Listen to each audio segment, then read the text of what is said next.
but I'm not selling to anyone until I know what they're worth. You mean my net worth? If that's how you interpret it.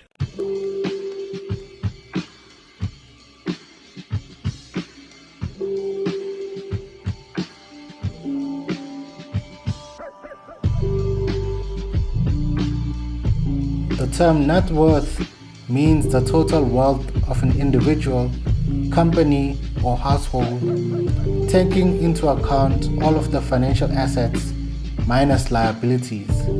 But it's a misleading figure because it fails to take into consideration reality. Let's take a look at the latest scandal with Sam Bankman-Fried and the FTX fraud.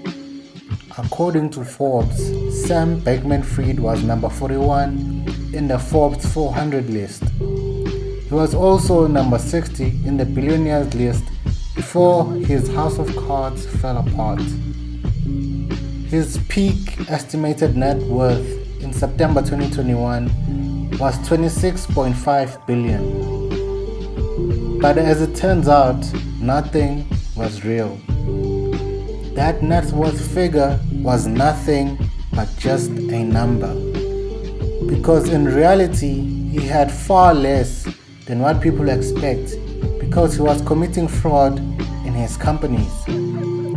After his Ponzi scheme got revealed, his net worth plummeted to under $1 billion in less than 24 hours. And even that could be way off the real number. Publicly listed net worths are an estimation of an individual's net worth without actual due diligence into their financial holdings. Also, there are many moving parts, so it's difficult to actually quantify the net worth of a person. Take Elon Musk for example. He has a net worth of $188.7 billion, making him the number one richest publicly listed man in the world. But in reality, there are people and families who are much wealthier than Elon Musk who choose to keep their wealth in secret.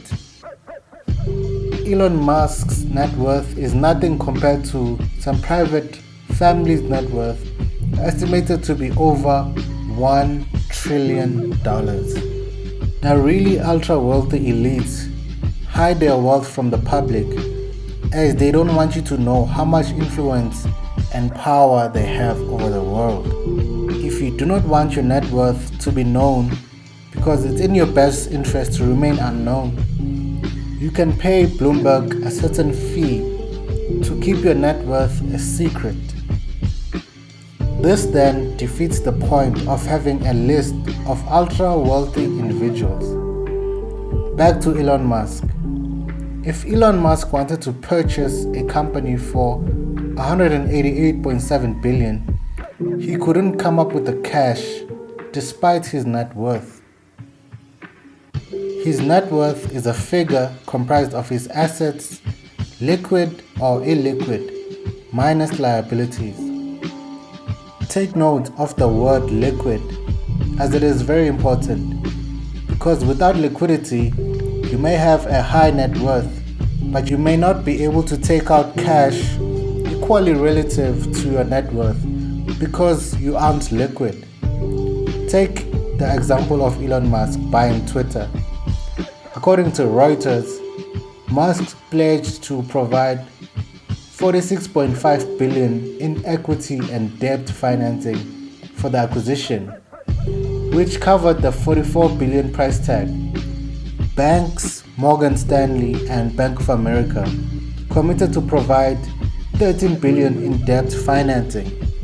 Elon's $33.5 billion equity commitment included his 9.6% Twitter stake, which is worth $4 billion, and $7.1 billion from equity investors. That left Elon with an additional $22.4 billion hole to cover. Elon has $20 billion in cash after selling part of his stake in Tesla. Elon needed an extra $2.4 billion to complete the financing deal. It's not clear how Musk covered the $2.4 billion in financing, But one thing is clear, Elon needed a lot of help and investor commitment to buy Twitter, despite his $188.7 billion net worth. This scenario perfectly illustrates why the word net worth is meaningless, because most of Elon Musk's wealth is held up in shares in his companies. This means if anything with a major negative impact were to happen, his net worth would decline rapidly and devalue his assets and change the value of his net worth. Like a stock market crash. If the stock market crashed by 100% today, Elon Musk would be worth close to nothing. So that's the lesson about net worth. Let me know what you think in the comments below. Consider subscribing if these are the kinds of topics that interest you. See you later.